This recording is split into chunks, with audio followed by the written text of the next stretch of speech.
व्यास जी बोलने लगे, ये तो इतना पावन पुराण है, इतना पवित्र पुराण है, पर इस पुराण का अधिकारी कौन है? कौन इस भागवत को जन जन तक पहुंचाएगा? कौन इस भागवत धर्म का प्रचार करेगा? इस भागवत के लिए तो परम वैरागी होना चाहिए, परम संतोषी होना चाहिए। कौन इस भागवत धर्म का प्रचार कराएगा? कौन जन जन तक इस भागवत जी को पहुंचाएगा? भागवत जी अब का प्रचार कौन करेगा? व्यास जी ने ऋषियों को देखा, दुर्वासा जी को दूं तो दुर्वासा जी में भी क्रोध है। कई ऋषि ऐसे हैं जो इसके अधिकारी नहीं हैं। इस भागवत जी को मैं कहां दूं? कौन जन जन तक फैलाएगा? लिखने को तो मैंने 18 पुराण लिख दिए। व्यास जी अपने मन से चिंतित थे, हे नारद, तुम्हारे बोलने पे मैंने ये 18वां पुराण भागवत की रचना कर दी, पर अब इस भागवत को सुनाएगा कौन लोगों को? जन जन तक कौन पहुंचाएगा? इतने में व्यास जी के 2 शिष्य आ गए। बोलते, गुरुजी आप हमको बोलते हैं रोज जंगल में लकड़ियों के लिए जाओ, हम लकड़ियों के लिए जाते हैं गुरुजी, पर हमको कभी कभी जंगल में डर लगती है। व्यास जी ने अपने शिष्यों को, दोनों शिष्यों को 2 मंत्र दे दिए कि जब भी तुम्हें कहीं पर कोई डर लगे तो इन 2 मंत्रों को बोलना। इधर व्यास जी बड़े चिंतित हो रखे हैं कि ये भागवत कौन किस जन जन तक फैलाएगा, कौन प्रचार करेगा। और इधर व्यास के जो 2 शिष्य थे ये वन में लकड़ियों के लिए चले गए।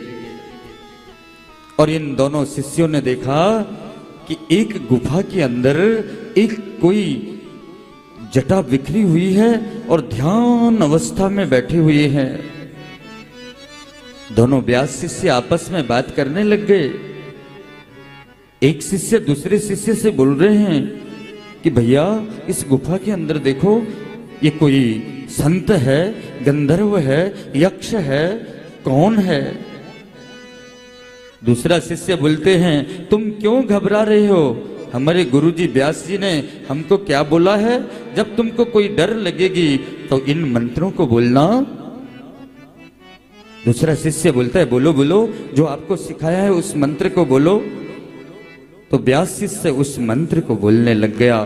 पहला शिष्य उस मंत्र को बोलने लग गया कि ब्राहा पीडम नटवर बपो कर्णयो कर्णकारम बिभ्रद्वासम कनक कपीशम वैजयंतीम च मालाम रंधान वेणुरधर सुदया पूरयन् गोप वृंदे वृंदारण्यम सबदरमणम प्राविशद गीत कृतिम। जब इस मंत्र को सुना, व्यास शिष्य ने इस मंत्र को बोला तो गुफा के अंदर जो बैठे थे वो हिलने लग गए। व्यास जी का दूसरा शिष्य बोलता है, देखो देखो हमारे गुरुजी के मंत्रों में कितनी बड़ी ताकत है, तुमने मंत्र बोला और ये हिलने लग गए। दूसरा शिष्य बोलता है, तुमको भी तो गुरुजी ने मंत्र बोला है, तुम भी तो मंत्र बोलो। उस गुफा के अंदर तो कौन बैठे हैं जो जन्म लेते ही, आपने सुना था कि जन्म लेते ही वन को चले गए व्यास जी के पुत्र सुखदेव जी महाराज जी बैठे हुए हैं कि संसार की माया मोह मुझे पकड़े नहीं।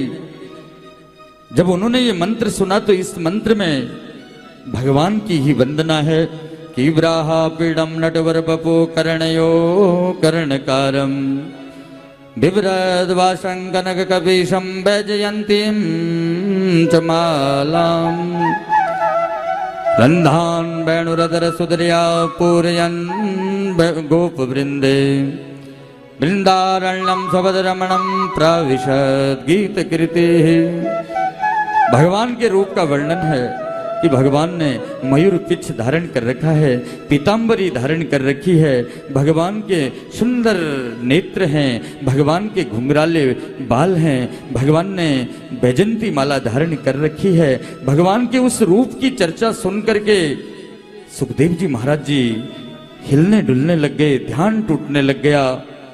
फिर सुखदेव जी महाराज जी ने विचार किया, कि इसमें तो भगवान के रूपों का वर्णन तो किया गया है, लेकिन रूपवान लोगों को अपने रूप का बहुत बड़ा अभिमान होता है।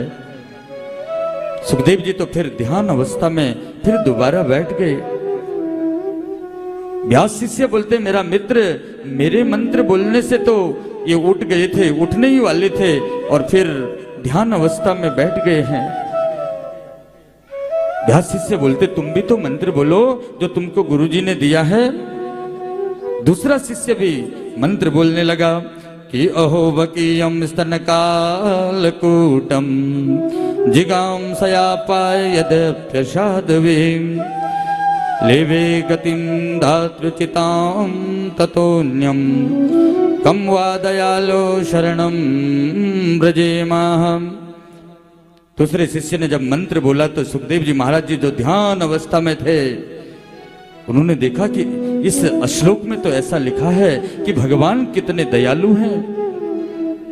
एक बक दैत्य की बहन पूतना भगवान को मारने के लिए आई और भगवान ने उसको एक मां की जैसी गति उसको दे दी। सुखदेव जी महाराज जी तो ध्यान अवस्था से उठ गए और ध्यान अवस्था से उठ करके उन व्यास शिष्यों के पास में पहुंच गए और उन दोनों शिष्यों के कंधों में हाथ रख करके सुखदेव जी महाराज जी बोलते हैं, और सुनाओ, और मंत्र सुनाओ। ये व्यास जी के दोनों शिष्य बोलने लगे, हमको तो महाराज जी ये दो ही मंत्र आते हैं, हमारे गुरुजी ने हमको ये दो ही मंत्र सिखाए हैं, पर हमारे गुरुजी ने ऐसे ऐसे 18,000 मंत्र लिखे हैं। सुखदेव जी बोलते हैं, कौन है तुम्हारे गुरु? चलो अपने गुरु के पास हमको ले चलो। और सुखदेव जी महाराज जी इन दोनों व्यास शिष्यों के कंधे में हाथ रख करके ठीक व्यास जी की पर्ण कुटी में पहुंच गए। और जब व्यास जी ने अपने पुत्र सुखदेव को देखा तो सुखदेव जी को अपने हृदय से लगा दिया। बोलो सुखदेव जी महाराज की जय। यहाँ व्यास जी चिंतित थे कि इस महापुराण को कौन बोलेगा, कौन सुनाएगा इस कथा को। और यहाँ सुखदेव जी उन दोनों व्यास शिष्यों के साथ में और व्यास जी के समक्ष प्रकट हो गए। बोलते हैं, पिताश्री ये और मंत्र, 2 मंत्र मैंने सुने थे, और मंत्र हमको सुनाओ।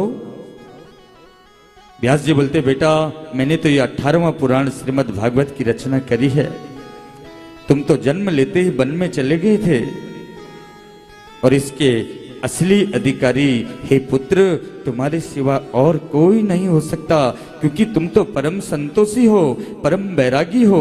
इसीलिए मेरा पुत्र, पिता की संपत्ति पे पुत्र का ये अधिकार होता है, और आपके पिता ने ये 18वां पुराण लिखा है, इसकी रचना करी है, इसलिए मैं तुमको इनका अध्ययन कराता हूं। व्यास जी ने अपने पुत्र सुखदेव जी को श्रीमद् भागवत जी का अध्ययन करवाया। जब सुखदेव जी महाराज जी ने श्रीमद् भागवत महापुराण का अध्ययन किया, भागवत के अध्ययन करने के बाद जो भी मन के अंदर कुछ थोड़ा विचार और कुछ प्रश्न रह गए थे, वो तो भागवत के अध्ययन के पश्चात सुखदेव जी महाराज जी भागवत के अध्ययन करने के पश्चात अपने पिताश्री को प्रणाम करते हैं और बोलते हैं, पिताश्री मैंने पहले ही आपको बोल दिया था कि इस संसार में भगवान के सिवा, भगवान की कथाओं के सिवा, भगवान धर्म के सिवा जीव मात्र का और कोई दूसरा साथी नहीं है। संसार में अन्य साथियों को छोड़ के जाना पड़ता है, लेकिन भगवान रूपी, वेद रूपी, शास्त्र रूपी, कथा रूपी, भक्ति रूपी जो ये धर्म रूपी ज्ञान है, ये जीव मात्र के जन्म जन्मांतर तक उसके साथ में चलता है। और सुखदेव जी महाराज जी ने भागवत का अध्ययन करने के बाद अपने पिताश्री को प्रणाम किया और वन को चले गए।